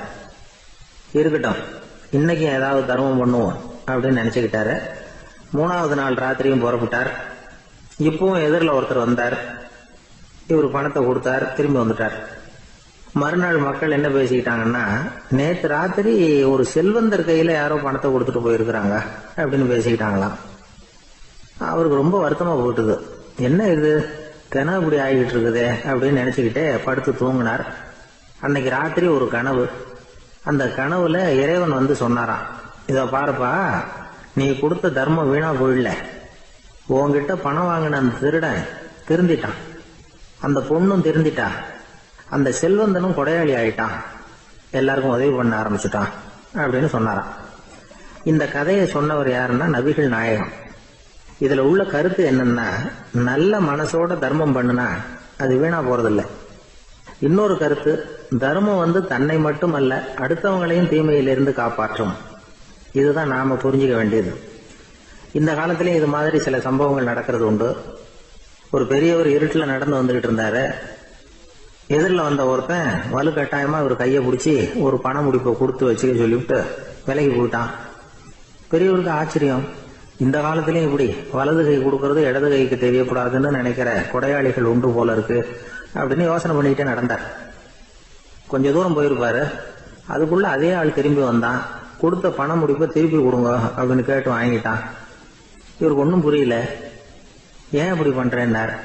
அது ஒண்ணும் இல்லைங்க, கொஞ்ச நேரம் இதை உங்ககிட்ட கொடுத்து வச்சிருந்தேன் அவ்வளவுதான் அப்படின்னா. ஏன்னு கேட்டார். என்னை பின்னாடி போலீஸ் தேடிட்டு வந்துகிட்டு இருக்குது, அதுதான் அப்படி பண்ணேன், இப்போ போயிட்டுது, இனிமே ஒன்றும் பயம் இல்லை அப்படின்னு சொல்லிவிட்டு அவன் பாட்டுக்கு நடந்து போறான். ஒரு காலத்துல பிரஷ்யா அப்படின்னு ஒரு தேசம் இருந்தது. இப்போ ஜெர்மனி இருக்குல்ல, இதோட பெரும்பகுதி ஒரு காலத்துல பிரஷ்யாங்கிற பேர்ல இருந்தது. அப்ப அதுக்கு அரசரா இருந்தவர் மகா ஃப்ரெடரிக், அதாவது ஃப்ரெடரிக் தி கிரேட் அப்படின்னு சொல்லுவாங்க. அந்த ராஜாவுக்கு ஒரு சந்தேகம். நாம பல வகையான வரிகளை விதிச்சு வசூல் பண்றோம், அப்படி பண்ணி வருமானம் குறைஞ்சிக்கிட்டே போகுதே, இதுக்கு என்ன காரணமா இருக்கும்? இதுதான் அவருக்கு ஏற்பட்ட சந்தேகம். ஒரு சமயம் அந்த அரசர் தம்முடைய அமைச்சர்களையும் பிரபுக்களையும் தளபதிகளையும் கூப்பிட்டு ஒரு விருந்து வச்சார். விருந்து முடிஞ்சதும் அவங்கள பார்த்து இந்த சந்தேகத்தை கேட்டார். வரிகள் அதிகமா விதிச்சு வருமானம் குறையறதுக்கு என்ன காரணம் அப்படின்னு கேட்டார். பல பேருக்கு இதுக்கு சரியா பதில் சொல்ல தெரியல. அனுபவசாலியான ஒரு தளபதி எழுந்திருச்சார். அரசே, அது எப்படிங்கிறத இப்போ உங்களுக்கு காட்டுறேன்னார். உடனே ஒரு பெரிய பனிக்கட்டி ஒன்ன தன்னுடைய கையில் எடுத்தார். அதை அப்படியும் திருப்பி பார்த்தார். அப்புறம் அடுத்தவர்கிட்ட கொடுத்தார். அவரு அதை அப்படியும் திருப்பி பார்த்துட்டு அடுத்தபடியா இருந்தவர்கிட்ட கொடுத்தார். இப்படியே இதை ஒவ்வொருத்தரா பார்த்துட்டு ஒவ்வொரு கையா மாறி கடைசியில மன்னர் கைக்கு போய் சேர்ந்தது. மன்னர் கைக்கு அந்த பனிக்கட்டி போய் சேர்ந்தப்போ அது கொஞ்சம் கொஞ்சமா உருகி ஒரு பட்டாணி கடலை சைஸுக்கு ஆயிட்டுது. மன்னர் யோசனை பண்ணார், வரி அதிகமா போட்டாலும் வந்து சேர்றது குறைவா இருக்கிறதுக்கு என்ன காரணம் அப்படிங்கிறது அவருக்கு புரிஞ்சு போச்சு. காலம்தான் மாறிட்டு இருக்கே தவிர இந்த கையூட்டு வாங்குற பழக்கம் மாறினதாக தெரியல. இன்னொரு ராஜா இருந்தார். அவர் தன்னுடைய ராஜாங்கத்துல லஞ்ச ஊழலே சுத்தமா இருக்கக்கூடாது அப்படின்னு நினைச்சார். அவர்கிட்ட பல்வேறு துறைகளுக்கும் பொறுப்பா இருந்த பல பேரும் ரொம்ப சுத்தமாகவும் நேர்மையாகவும் இருந்தாங்க. ஒரே ஒருத்தர் மட்டும் எல்லார்கிட்டையும் லஞ்சம் வாங்கிட்டே இருந்தார். அவரை வேற வேற துறைகளுக்கு மாத்தி பார்த்தாரு. அந்த ராஜா என்னென்னமோ பண்ணி பாக்குறாரு. எந்த வேலையை கொடுத்தாலும் அதுலயும் லஞ்சம் வாங்கறதுக்கு ஒரு வழியை உண்டு பண்ணிக்குவார் அந்த ஆள். ராஜாவுக்கு இது ஒரு பெரிய தலைவலியா போட்டுது. இவர் என்ன பண்றது, இவருக்கு என்ன வேலையை கொடுக்கறது, கொஞ்சம் கூட லஞ்சம் வாங்கறதுக்கு சான்ஸே இல்லாத ஒரு வேலையை கொடுக்கணும் அப்படின்னு திட்டம் போட்டார். ஒரு நாள் அவருக்கு அந்த உத்தரவும் போட்டுட்டார். அதாவது அவருக்கு என்ன வேலைன்னா, கடற்கரையில தான் அவருக்கு ஆபீஸ். அங்கேயே இருந்துக்க வேண்டியது. தினமும் எத்தனை கடல் அலை கரையில வந்து மோதுது அப்படிங்கறத கணக்கெடுத்து ராஜாவுக்கு தெரிவிக்க வேண்டியது. இதுதான் அவருக்கு வேலை. பேசாம அலையை எண்ணிட்டு உட்காந்துருக்கிட்டோம், அப்போவாவது அவர் லஞ்சம் வாங்குற சந்தர்ப்பம் இல்லாம போயிடும் அவருக்கு அப்படின்னு நினைச்சார் ராஜா. இந்த ஆளு கடற்கரைக்கு போய் டியூட்டில ஜாயின் பண்ணிட்டார். ஒரே மாசத்துல அங்க சொந்தமா ஒரு பிரம்மாண்டமான மாளிகை கட்டி விட்டாரு. ராஜாவுக்கு இது பெரிய ஆச்சரியமா போச்சு. அலைய என்ற வேலையில அந்த ஆள் எப்படி பணம் சம்பாதிச்சார் அப்படின்னு விசாரிச்சு பார்த்தார் அக்கம் பக்கத்துல. அந்த ஆள் என்ன பண்ணிருக்கிறாருன்னா, கடற்கரையில போய் பொறுப்பை ஏத்துக்கிட்ட உடனே அங்க இருந்த மீனவர்கள் கிட்ட எல்லாம் இந்த கரையில வந்து ஒரு நாள்ல வந்து மோதுற அலைகள் எத்தனை அப்படின்னு கேட்டிருக்காரு. அது எப்படிங்க தெரியும் இருக்காங்க அவங்க. தினமும் அந்த எண்ணிக்கை தெரியணும். நம்ம ராஜாவுக்கு தினமும் அறிக்கை அனுப்பணும், டெய்லி ரிப்போர்ட். தவறுனா நீங்க இந்த கடல்ல போய் மீன் பிடிக்கிறதுக்கு ராஜாவோட அனுமதி கிடைக்காது அப்படின்னு இருக்காரு. உடனே மீனவர்களும் பயந்து போட்டாங்க. கடலுக்கு போறதுக்கு அனுமதி இல்லைன்னா பட்டினி கிடக்கிறது மாதிரி ஆயிடுமே. மெதுவா அந்த ஆளுகிட்ட போனாங்க. காதோட காதா சொன்னாங்க, ஐயா, எங்களால வந்து கடல் அலைய வந்து எண்ண முடியாது. தினமும் எங்களால முடிஞ்சதை உங்களுக்கு பணமா கொடுத்துடுறோம். நீங்க தான் ராஜா கிட்ட சிபாரிசு பண்ணி நாங்க தொடர்ந்து மீன் பிடிக்கிறதுக்கு அனுமதி வாங்கி கொடுக்கணும் அப்படின்னு வேண்டிக்கிட்டாங்க. பணம் தினமும் வந்து சேர ஆரம்பிச்சுட்டுது. பதவியில மத்த பதவியோட இந்த பதவி எவ்வளவோ மேல் அப்படின்னு நினைச்சுட்டான் அந்த ஆள். அது மட்டும் இல்ல, தயவு பண்ணி என்ன இந்த இடத்த விட்டு மாத்தி விடாதீங்க சார் அப்படின்னு வேற கேட்க ஆரம்பிச்சுட்டானா. ஒரு ஊர்ல ஒரு ஆள் இருந்தான். அவன் ஒரு நாள் கோயிலுக்கு போனான். கடவுள்கிட்ட வேண்டிக்கிட்டான், எனக்கு ஒரு 1,00,000 ரூபா நீ கொடுத்தா நான் உன் சன்னதியில ஒரு தேங்காய் உடைக்கிறேன் அப்படின்னு வேண்டிக்கிட்டான். கடவுள் பார்த்தார். உடனே அவன் கண் முன்னாடி தோன்றினார். இந்தா நீ கேட்ட 1,00,000 ரூபாய் அப்படின்னு சொல்லி அவன் கையில பணத்தை கொடுத்துட்டு மறைஞ்சிட்டார். இவனால நம்பவே முடியல. இவ்வளவு சுலபமா கிடைக்கும்னு தெரிஞ்சிருந்தா அனாவசியமா ஒரு தேங்காய் உடைக்கிறேன்னு வேண்டி இருக்க வேண்டியது இல்லையே அப்படின்னு நினைச்சான். இருந்தாலும் வேண்டுதலை நிறைவேற்ற வேண்டியது கடமை. அதுக்காக என்ன பண்ணா, பக்கத்துல ஒரு கடைக்கு போனான். ஒரு தேங்காயை கையில் எடுத்தான். இது என்ன விலைன்னு கேட்டான். 5 ரூபான்னார் கடையில் இருந்தவர். அதிகமா இருக்குதே விலைன்னா. அப்படின்னா ஒண்ணு செய்யுங்க, அடுத்த ஊருக்கு போங்க, அங்க தென்னந்தோப்பு அதிகம், அதனால அங்க இதை விட குறைஞ்ச விலைக்கு கிடைக்கும் அப்படின்னார். சரின்னு அடுத்த ஊருக்கு கிளம்புனான். அங்க போய் விசாரிச்சான். ஒரு தேங்காய் 3 ரூபாய் விலைன்னாங்க. இதுவும் அதிகமாக தெரியுதேன்னா, அப்படின்னா ஒன்று செய்ய, அதுவும் அந்த ஆற்று ஓரமாக ஒரு தென்னை மரம் இருக்கு பார், அதில் நீயே ஏறி பறிச்சுக்கோ, ஒரு தேங்காய்க்கு 1 ரூபா கொடுத்தா போதும் அப்படின்னார் அந்த தோப்புக்கு சொந்தக்காரரு. இவனுக்கு மரம் ஏற தெரியாது, இருந்தாலும் ஆசை யாரை விட்டுது, விலை சல்லிசா இருக்குதே. ஆற்று ஓரம் போனால் தட்டு தடுமாறி அந்த மரத்தில் ஏறினா அந்த தென்னை மரம் வளைஞ்சி ஆற்று பக்கம் போய் அப்புறம் நிமிர்ந்து இருந்தது. அதாவது மரத்தின் உச்சி சரியா ஆற்றுக்கு நடுவில் இருந்தது. ஆற்றுல வெள்ளம் கரபுரண்டு ஓடிக்கிட்டு இருக்கு. இவன் கடவுள் கொடுத்த 1 லட்சம் ரூபாயை மடியில் வச்சு இறுக்கி கட்டிக்கிட்டான். உச்சிக்கு போய் காய் பறிக்கிற சமயத்தில் காற்றும் மழையும் பலமாக கலந்து அடிக்க ஆரம்பிச்சுட்டுது. கால் வழுக்கி விட்டுட்டுது. இவன் சடார்னு ஒரு தென்னை மட்டையை பிடிச்சிக்கிட்டு தொங்க ஆரம்பிச்சிட்டான். கீழே பயங்கரமான வெள்ளம், மடியில் 1 லட்சம் ரூபா பணம், என்ன செய்யறதுன்னு தவிக்கிறான். இந்த சமயம் கரையில் ஒரு யானை பாகன் யானையை குளிப்பாட்டிக்கிட்டு இருக்கிறான். அது அவன் கண்ணில் பட்டது. ஐயா ஒரு உதவின்னு கத்துனான். அவன் என்ன செய்யணும்னு கேட்டான். உன் யானையை மெதுவாக இங்கே அழைச்சிட்டு வா, எனக்கு நேராக கீழே நிறுத்து, என் காலை பிடிச்சி மெதுவாக கீழே இறக்கி விட்டுரு, என் மடியில் இருக்கிற பணத்தில் உனக்கு 10,000 ரூபா தரேன் அப்படின்னா. அவன் பார்த்தான், காலை கையை பிடிச்சா கூட எவனும் இந்த காலத்தில் 10 ரூபாய்க்கு மேலே தரமாட்டேங்கிறான், இவன் காலை பிடிச்சா 10,000 தர்றேங்கிறான் அப்படின்னு யோசனை பண்ணான். உடனே யானையை கொண்டுட்டு போனான். அவனுக்கு நேராக கீழே நிறுத்தினான். அவன் காலை பிடிச்சான். அவ்வளவுதான். அந்த நேரம் பார்த்து யானை மெதுவாக நடந்து அப்பால போட்டுது. இப்போ யானை பாகன் அவன் காலை கெட்டியாக பிடிச்சிக்கிட்டு தொங்குறான். பரிதாபமாக மேலே பார்க்குறான். அவன் மட்டையை பிடிச்சிக்கிட்டு தொங்குறான். இப்போ யானை பாகன் சொல்கிறான், தம்பி மட்டையை விட்டுறாத, கெட்டியாக பிடிச்சிக்கோ, நான் உனக்கு 10,000 ரூபா தரேன், இதோ மடியில் தான் வச்சுருக்கேன்னா. மேலே தொங்குறவனுக்கு இந்த நிலைமையிலேயும் ஒரு சந்தோஷம், மேற்கொண்டு ஒரு 10,000 ரூபா நமக்கு கிடைக்கும் போல இருக்கே அப்படின்னு. இந்த சமயத்தில் ஒருத்தன் ஒட்டகத்தை ஓட்டிகிட்டு வந்தான் அந்த பக்கமாக குளிப்பாட்டுறதுக்கு. யானை பாகம் பார்த்துட்டான். ஐயா ஒட்டகக்காரரே, அதை இங்கே கொண்டுட்டு வா, எங்கள் காலை பிடிச்சி பத்திரமா இறக்கி விடு, நாங்கள் பணம் கொடுக்குறோம்னா. அவனும் பணத்துக்கு ஆசைப்பட்டு வந்தான். அவன் காலை பிடிக்கிற சமயம் ஒட்டகமும் நழுவி போட்டுது. இப்போ 3 பேருமே வரிசையாக தொங்குறாங்க. ஒட்டகக்காரன் கத்துறான், தம்பி மட்டையை விட்டுறாத, கெட்டியாக பிடிச்சிக்கோ, நான் என் மடியில் இருக்கிற 5,000 உனக்கு தந்துடுறேன்னா. மேலே தொங்குறவனுக்கு இன்னமும் சந்தோஷம், இவனும் பணம் தர்றேங்கிறான் அப்படின்னா இன்னைக்கு நமக்கு மொத்த பண வரவு எவ்வளவு அப்படின்னு ஒவ்வொன்றா கூட்டி பார்க்க ஆரம்பிச்சான். மனக்கணக்கு சரியா வரல, அதனால அப்படியே விரல விட்டு எண்ண ஆரம்பிச்சான். அவ்வளவுதான், மட்டையை விட்டுட்டு கை நழுவி வந்துட்டுது.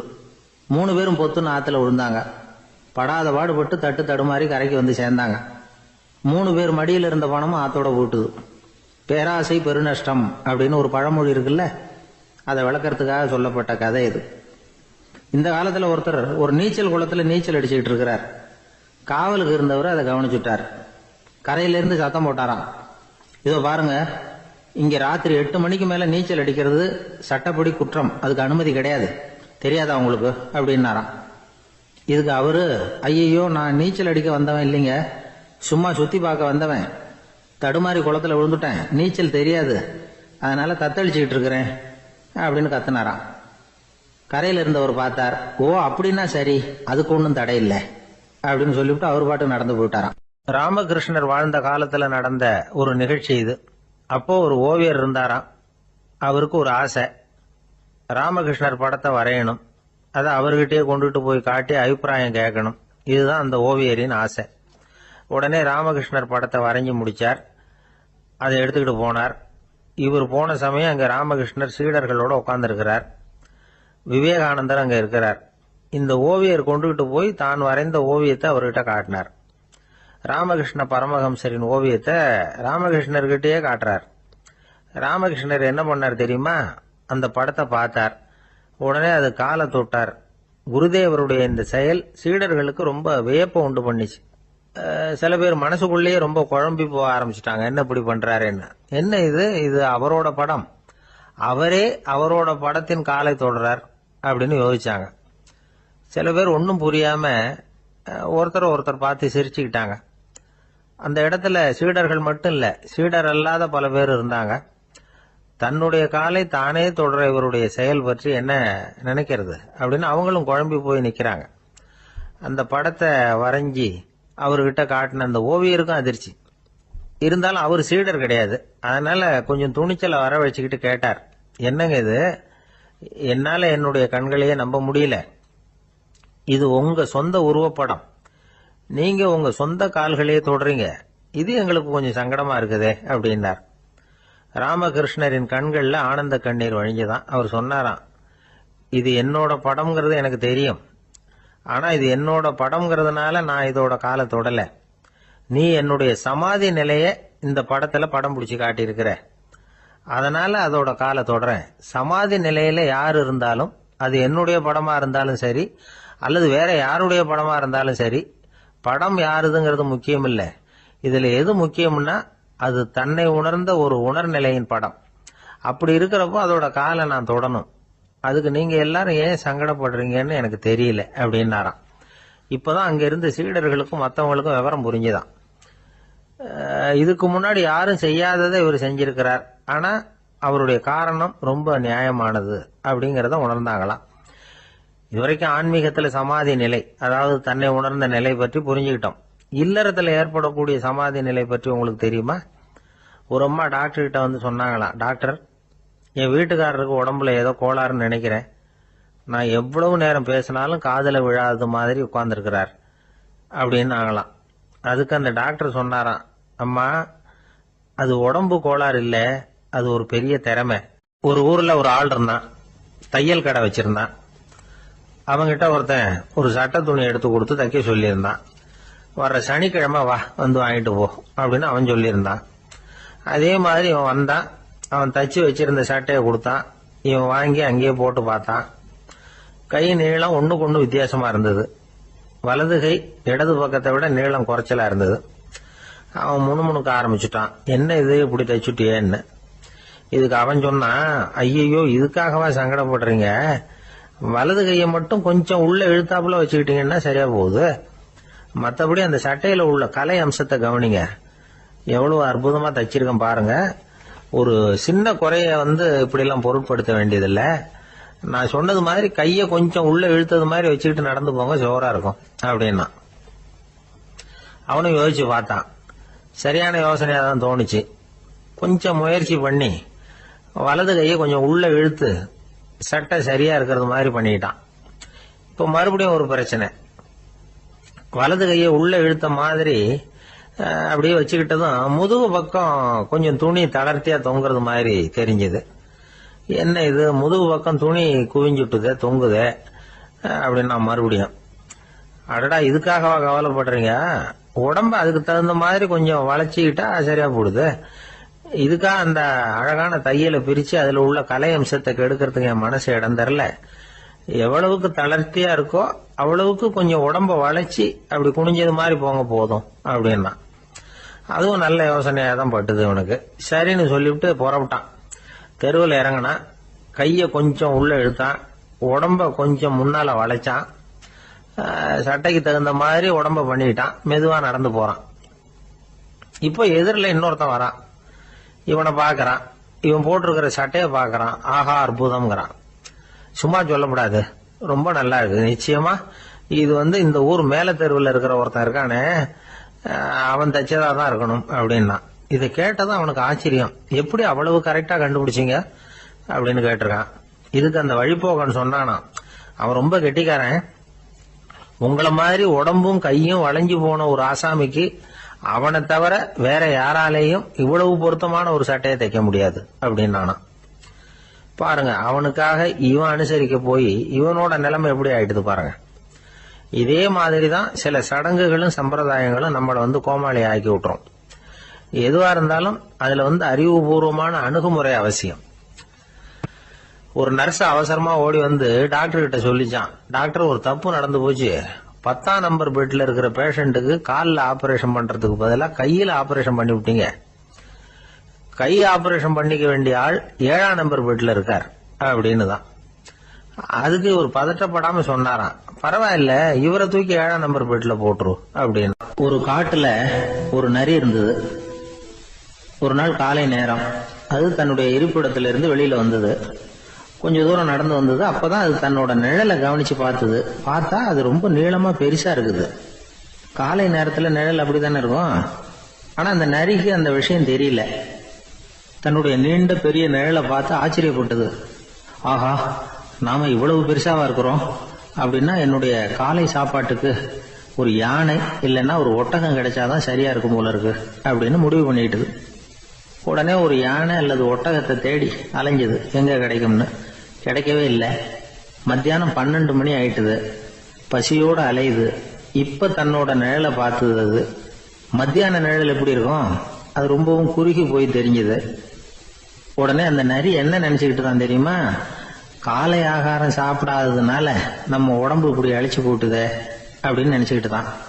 கொஞ்ச நேரம் கழிச்சு மறுபடியும் தன்னுடைய நிழலை பார்க்குது. அது இன்னமும் குறுகி போய் காலடியிலேயே வந்துட்டுது. அதுக்கு பயமா போயிடுது.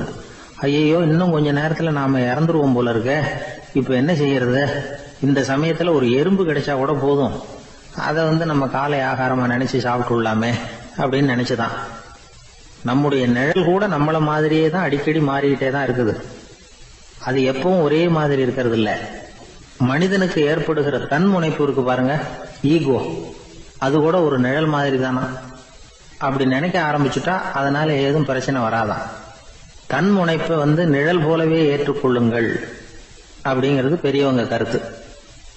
ஒரு காரியத்தை வெற்றிகரமா நல்ல விதமா செஞ்சு முடிக்கிறோம்னு வச்சுக்கோங்க, அந்த சமயத்துல ஒரு வித நுட்பமான தற்பெருமை நமக்குள்ள உண்டாகுது. இது இயற்கையானது, அதனால இது மேல பற்று வைக்கக்கூடாது. அப்படி வைக்க ஆரம்பிச்சுட்டா அந்த தற்பெருமை ஒரு நிரந்தர விருந்தாளியா நம்ம கிட்ட தங்கிக்கும். நம்ம நிழல் எப்படின்னு பாருங்க, நாம நடக்கும் பொழுது நம்ம பின்னாடியே வரும். தன்முனைப்பையும் அப்படியே நினைச்சுக்குங்க. நிழல் யாருக்கும் எந்த பிரச்சனையையும் உண்டாக்குறது இல்லை. ஆனா அந்த நிழலை கண்டே நாம பயப்பட ஆரம்பிச்சுட்டா நாம எதுலையும் வெற்றி காண முடியாது. நிழலோட சண்டை போடக்கூடாது. அது மாதிரி தன்முனைப்போடவும் நாம சண்டை போட வேண்டியதில்லை. இல்லாத ஒன்றோடு சண்டை போடுறது எப்படின்னா, அது இருட்டோட சண்டை போடுறது மாதிரி. நாம நிழல் கிடையாது, நம்ம கிட்ட இருக்கிற தன்முனைப்பு ஒரு நிழல். நம்ம நிழலையும் நமக்கு சமமா பாக்குறோம் பாருங்க, அங்கதான் சிக்கலே ஆரம்பம். இப்போ நாம நடந்து போயிட்டு இருக்கிறோம், நம்ம நிழல் தரையில விழுது. யாரோ ஒருத்தர் நம்ம நிழல் மேல காலை வச்சு நடந்து போறார். உடனே அவர்கிட்ட சண்டைக்கா போறோம், ஏண்டா என் நிழலை மிதிச்ச அப்படின்னு. நமக்கு தெரியும் அது நிழல் தாங்கிறது. அவர் உங்க மேல நடக்கல, உங்களுடைய நிழல் மேலதான் நடக்கிறார். அது மாதிரி உங்க தன்முனைப்பின் மேல யாராவது நடந்தா உங்களை அவமானப்படுத்துறதா நினைக்கிறீங்க. காரணம், நாமளும் நம்ம தன்முனைப்பும் ஒண்ணுங்கிற நினைப்பு தான் காரணம், மற்றபடி வேற ஒண்ணும் கிடையாது. நம்ம நிழல் மேல நடக்கிறவர் நம்மளை காயப்படுத்துறது இல்லை. தன்முனைப்பு வேண்டாத ஒன்னாவும் பார்க்க வேண்டியதில்லை. அது இயற்கை. நிழலை உங்க முன்னாடி வைக்க வேணாம், அது உங்க பின்னாடியே இருக்கட்டும். நிழலின் நிழலாகி விடாதீர்கள், நீங்கள் நீங்களாகவே இருங்கள். இதுதான் சான்றோர் சிந்தனை. ஒரு பேருந்துல ஒரே நெரிசல். ஒருத்தர் பக்கத்துல நின்றுகிட்டு இருந்தவர்கிட்ட ரொம்ப பணிவா விசாரிச்சார், ஏன் சார் நீங்க ஏதாவது பெரிய உத்தியோகத்துல இருக்கிறீங்களா அப்படின்னார். அப்படிலாம் ஒண்ணும் இல்லைங்க என்னார் அவரு. அப்படின்னா வேற ஏதாவது அரசியல்ல பெரிய பதவியில் இருக்கிறீங்களா அப்படின்னு கேட்டார். அதுவும் இல்லைங்க என்னார். சரி, பணமாவது அதிகமா வச்சிருக்கீங்களா அப்படின்னு கேட்டார். அப்படிலாம் ஒண்ணும் கிடையாது சார்னார் அவரு. அப்புறம் எதுக்குடா என் காலை மிதிச்சுக்கிட்டு இருக்கிற, இடரா காலை அப்படின்னாராம். ஒரு பெரிய நினைவு மண்டபம், அதுக்கு முன்னாடி ஒரு அப்பாவும் பிள்ளையும் நின்றுகிட்டு இருக்கிறாங்க. அந்த வழியா போறவங்க வர்றவங்க எல்லாம் அந்த இடத்துல நின்று அது என்ன மண்டபம் அப்படின்னு விசாரிக்க ஆரம்பிச்சாங்க. அந்த அப்பாவும் பிள்ளையும் தான் வர்றவங்களுக்கெல்லாம் விவரம் சொல்லிட்டு இருக்கிறாங்க. அதாவது இந்த இடத்துல ஒரு பெரிய மகான் சமாதி ஆயிருக்கார், அவர் சமாதியான இடத்துல இந்த நினைவு மண்டபத்தை கட்டியிருக்கிறோம் அப்படின்னாங்க. ஊர் பூரா இந்த செய்தி பரவிச்சு. நிறைய பேர் அந்த இடத்தை தேடி வர ஆரம்பிச்சாங்க. இங்க கொஞ்ச நேரம் உட்காந்துட்டு போனா மனசுக்கு ஒரு நிம்மதி கிடைக்குது அப்படின்னாங்க. அங்க இருந்த உண்டியல்ல நிறைய காசு போட்டுட்டு போறாங்க. பணம் கிடுகிடுன்னு நிறைய சேர ஆரம்பிச்சுட்டுது. பணம் நிறைய சேர்ந்த உடனே அந்த அப்பாவுக்கும் பிள்ளைக்கும் தகராறு வந்துட்டுது. பணம் சேர்ந்தாலே சொத்து தகராறு வரத்தானே செய்யும், அது மாதிரி வந்துட்டுது. பையன் அடிக்கடி நிறைய பணம் கேட்க ஆரம்பிச்சான். அப்பா பார்த்தார், யோசனை பண்ணார், ஒரு முடிவுக்கு வந்தார். ஒரு நாள் பையனை கூப்பிட்டார், இதை பாருப்பா, நமக்குள்ள தகராறு வேணாம். அப்பாவும் பிள்ளையும் இப்படி சண்டை போட்டுக்கிட்டா பாக்குறவங்க தப்பா நினைப்பாங்க. அதனால நமக்குள்ள சமரசமா இதை தீர்த்துக்குவோம், என்ன சொல்ற அப்படின்னார் அப்பா. சரி நான் பையன். உடனே அந்த அப்பா என்ன பண்ணார் தெரியுமா, மகன் கிட்ட கொஞ்சம் பணத்தை கொடுத்தார், தன்கிட்ட இருந்த ஒரு கழுதையையும் கொடுத்தார். இதை வச்சு நீ பொழைச்சிக்கோ அப்படின்னு சொல்லி அனுப்பி வச்சுட்டார். மகன் அந்த கழுதையை இழுத்துக்கிட்டு அடுத்த ஊருக்கு போனான். வழியிலேயே அந்த கழுதை செத்து போச்சு. உடனே என்ன பண்ணலாம்னு யோசனை பண்ணான். ஒரு ஐடியா வந்தது. அந்த கழுதைய ஒரு சாலை ஓரமா புதைச்சான். கையில் இருந்த பணத்தை வச்சு அந்த இடத்துல ஒரு கல் மண்டபம் கட்டினான். அந்த வழியா 2 பேர் வந்தாங்க. இது என்ன மண்டபம்னு விசாரிச்சாங்க. இந்த இடத்துல ஒரு பெரிய மகான் சமாதி ஆயிருக்கிறார் அப்படின்னா. இந்த செய்தி ஊர் பூரா பரவ ஆரம்பிச்சுட்டுது. நிறைய பேர் வந்து போக ஆரம்பிச்சாங்க. இங்க வந்தா மனசுக்கு ஒரு பெரிய நிம்மதி கிடைக்குது அப்படின்னு வேற சொல்ல ஆரம்பிச்சாங்க. வர வர கூட்டம் அதிகமா வர ஆரம்பிச்சுட்டுது. உண்டியல்ல பணம் நிறைய சேர்ந்துட்டுது. நகையெல்லாம் கூட கழட்டி காணிக்கையா போட ஆரம்பிச்சுட்டாங்க. அப்பாவை விட மகன் பெரிய ஆளாயிட்டான். இதை கேள்விப்பட்டார் அப்பா. பையனை பார்த்துட்டு வரலாம்னு ஒரு நாள் புறப்பட்டு வந்தார். பையன் ஓஹோன்னு இருக்கிறான். பங்களா, காரு எல்லாம் வந்துட்டுது. எப்படிடா இந்த அளவுக்கு ஆனே அப்படின்னு விசாரிச்சார். அப்பா, எல்லாம் உங்க ஆசீர்வாதம் தான். நீங்க கொடுத்த மூலதனத்தை வச்சுதான் இவ்வளவும் சம்பாதிச்சேன் அப்படின்னு நான் பையன். அது எப்படிடான்னு விசாரிச்சார். அப்பா, நீங்க ஒரு கழுத குட்டியும் கொஞ்சம் பணமும் என்கிட்ட கொடுத்து அனுப்பி வச்சிங்க. அதை எடுத்துக்கிட்டு வந்தேன். வர்ற வழியில் அந்த கழுதை செத்து போச்சு.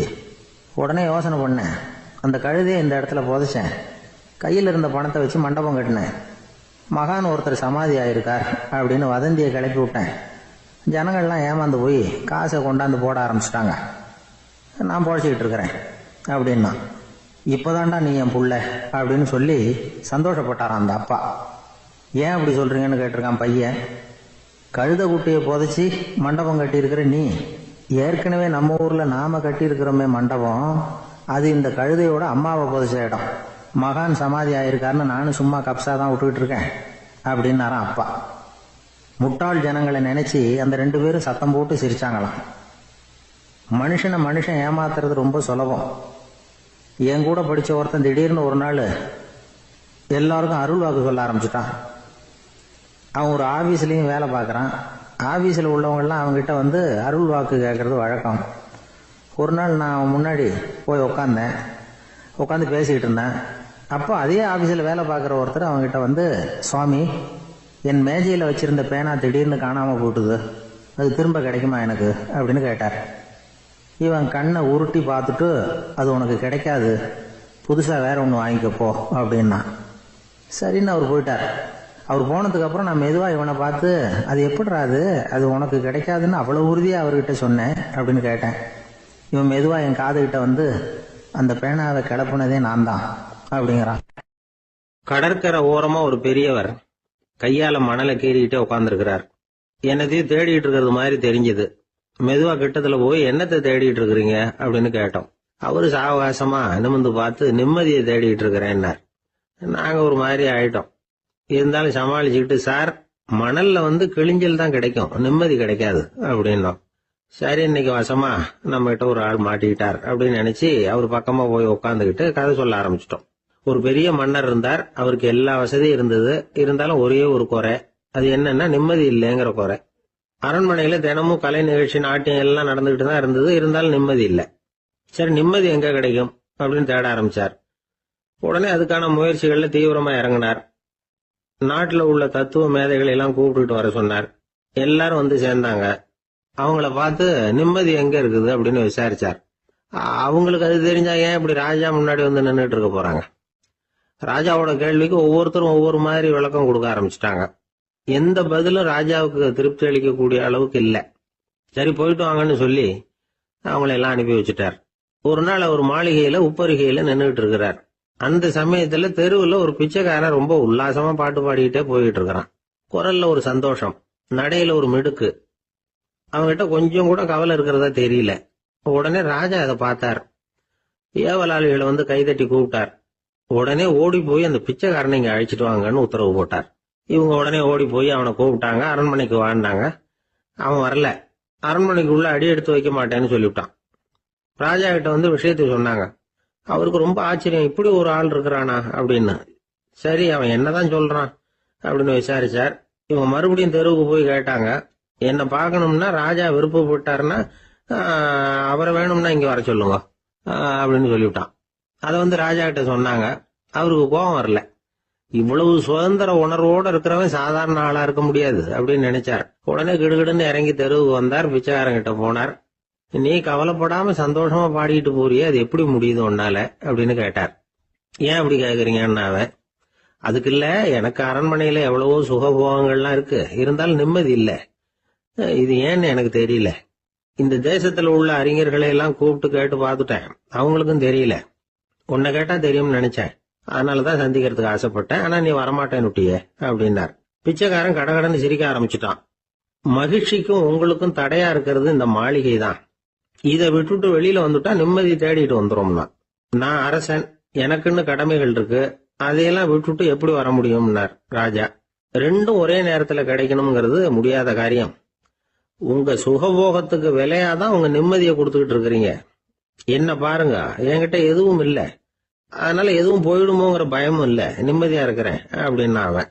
ராஜா உடனே சந்தோஷப்பட்டு தன்னுடைய மேலங்கியை எடுத்து அவனுக்கு பரிசா கொடுத்தாரான். அவன் சிரிச்சுக்கிட்டே அதை வாங்க மாட்டேன்னு விட்டானான். இதை நீங்க எனக்கு கொடுக்கறதுனால எந்த பயனும் இல்ல, அதே நேரத்துல அதை வாங்கிட்டேன்னா அடுத்த வினாடியிலிருந்து அதை எப்படி காப்பாத்துறதுங்கிற கவலை எனக்கு வந்து சேர்ந்துரும், அப்புறம் தூக்கம் வராது, நிம்மதி போயிடும் அப்படின்னானா. சொல்லிவிட்டு அவன் பாட்டுக்கு சந்தோஷமா பாடிட்டே போயிட்டான். நிம்மதி எங்க இருக்குங்கிறதையும் ராஜா தெரிஞ்சுக்கிட்டார். அந்த இடத்துக்கு தன்னால போக முடியாதுங்கிறதையும் அவர் புரிஞ்சுக்கிட்டார். இப்படி இந்த கதைய அந்த கடற்கரையில மணலை கீறிக்கிட்டே உட்கார்ந்துருந்தார அந்த பெரியவர்கிட்ட சொல்லி முடிச்சோம். அவர் முகத்துல ஒரு தெளிவு தெரிஞ்சது. எங்களை நிமிர்ந்து பார்த்தார். ரொம்ப நன்றிங்க, இப்ப எனக்கு தெரிஞ்சு போச்சு, நிம்மதி வேணும்னா அதுக்கு என்ன பண்ணணும்னு இப்ப நல்லா புரிஞ்சுக்கிட்டேன் அப்படின்னார். என்ன புரிஞ்சுக்கிட்டீங்கன்னு கேட்டோம். இனிமே இந்த பக்கம் வந்தா உங்க கண்ணுல படாத இடமா பார்த்து உட்காரணும்னு புரிஞ்சுக்கிட்டேன் அப்படின்னார். நம்மள மாதிரி ஒரு ஆசாமி அவன் நம்மள மாதிரியே கற்பனை பண்ணான். அதாவது நாம தான் இந்த உலகத்துல ரொம்பவும் கஷ்டப்படுறோம், மத்தவங்க எல்லாம் சந்தோஷமா இருக்கிறாங்க அப்படின்னு அவன் நினைச்சுக்கிட்டான். அவன் ஒரு நாள் கடவுளை வேண்டிக்கிட்டானா, சுவாமி, இந்த உலகத்துல எவ்வளவோ பேர் இருக்கிறாங்க, ஒவ்வொருத்தருக்கும் ஒவ்வொரு விதமான கஷ்டம் இருக்கலாம், ஒத்துக்கிறேன், இருந்தாலும் எனக்கு அது கொஞ்சம் அதிகமா இருக்கிறது மாதிரி தெரியுது, அதனால நீங்க எனக்காக ஒரு சின்ன உதவி செஞ்சா போதும். அது வேற ஒண்ணும் இல்ல, என்கிட்ட இருக்கிற துயரங்களை இன்னொருத்தர் யாருகிட்டயாவது கொடுத்துருங்க, அவர்கிட்ட இருக்கிற துயரங்களை என்கிட்ட மாத்தி கொடுத்துருங்க, ஒரு மியூச்சுவல் டிரான்ஸ்பர், அவ்வளவுதான், அப்படி பண்ணிவிட்டா போதும் அப்படின்னு வேண்டிக்கிட்டானா. அன்னைக்கு ராத்திரியே அவன் ஒரு கனவு கண்டிருக்கான். வானத்தில இருந்து ஒரு குரல் கேட்டிருக்கு. அது என்ன சொல்லிச்சு தெரியுமா? ஏ ஜனங்களே, எல்லாரும் அவங்க கஷ்டங்களை ஒரு பையில போட்டு எடுத்துக்குங்க, அப்படி எடுத்துக்கிட்டு நேரா இந்த ஊர் எல்லையில இருக்கிற கோயிலுக்கு வந்து சேருங்க அப்படின்னு அந்த குரல். ஆஹா, கடவுள் நம்ம பிரார்த்தனைக்கு செவி சாய்ச்சுட்டார் அப்படின்னு சந்தோஷப்பட்டான் இவன். உடனே என்ன பண்ணா, தன்கிட்ட இருந்த கஷ்டத்தையெல்லாம் ஒரு சாக்கு பையில போட்டு எடுத்துக்கிட்டான். வீட்டை விட்டு வெளியில வந்தான். தெருவுல இறங்கி நடக்கிறான். அங்க பார்த்தா ஏகப்பட்ட பேர் ஆளுக்கு ஒரு பைய தூக்கிக்கிட்டு கோயிலுக்கு போயிட்டு இருக்கிறாங்க. சில பேர் மூட்டையா கட்டி தலையில சுமந்துக்கிட்டு போயிட்டு இருக்கிறாங்க. இவன் பார்த்தான். இவனுக்கு ரொம்ப ஆச்சரியமா இருந்தது. ஏன்னா எல்லாரும் வச்சிருக்கிற பைய இவன் பைய விட பெருசா இருந்தது. இவன் பை தான் இருக்கிறதுலயே கொஞ்சம் சின்னதா தெரிஞ்சது. இப்ப அவன் மறுபடியும் சாமியை வேண்டிக்கிட்டான். கடவுளே, இப்ப உள்ள சூழ்நிலையை கவனிச்சா என்கிட்ட இருக்கிற பைய பரவாயில்லன்னு தோணுது, அதனால வேற பைய எதையும் மாத்த வேணாம், இதுவே பரவாயில்ல, இந்த பையோட திரும்பி வீட்டுக்கு போனா போதும்னு நினைக்கிறேன் அப்படின்னு ஏதோ நினைக்க ஆரம்பிச்சுட்டான். எல்லாரும் கோயிலுக்கு போய் சேர்ந்தாங்க. கோயில்ல அந்த குரல் மறுபடியும் கேட்டுது. எல்லாரும் அவங்கவுங்க பைகளை சோகத்துல தொங்க விடுங்க, திடீர்னு விளக்குகள் அணையும், மணி அடிக்கப்படும், அதுதான் அடையாளம். அந்த சமயத்துல இருட்டுல உங்களுக்கு வேண்டிய பைய நீங்க மாத்தி எடுத்துக்கலாம், தேர்ந்தெடுத்துக்கலாம். வெளிச்சம் இருக்கிறப்பவே உங்களுக்கு பிடிச்ச பைக்கு பக்கமா பார்த்து நீங்க நின்னுக்கலாம் அப்படின்னு சொல்லி விவரம் சொல்லிச்சான் அந்த குரல். அப்படி சொன்னதுக்கு அப்புறம் திடீர்னு விளக்கு அணைஞ்சுது, மணி அடிச்சுது. கொஞ்ச நேரம் கழிச்சு மறுபடியும் விளக்குகள்லாம் எரிஞ்சுது. இப்போ பார்த்தா எல்லாரும் அவங்கவுங்க பையையே கெட்டியா புடிச்சிட்டு நிக்கிறாங்க. இவனும் அப்படியே நிக்கிறான். இவன் மெதுவா பக்கத்துல நிக்கிறவங்கிட்ட கேட்டானா, ஏன் நீங்க பைய கையிலேயே வச்சிருக்கிறீங்க, செவுத்துல மாட்டலையா அப்படின்னு கேட்டிருக்கான். இல்லப்பா, நீ ஏன் கையிலேயே வச்சிருக்கிறியோ அதே காரணத்துக்காக தான் நாங்களும் வச்சிருக்கிறோம். நம்ம கவலைகளை பத்தி நமக்கு ஓரளவுக்காவது தெரியும், ஆனா மத்தவங்க கவலைகள் நமக்கு பரிச்சயம் இல்லாதவை, பழக்கம் இல்லாதது.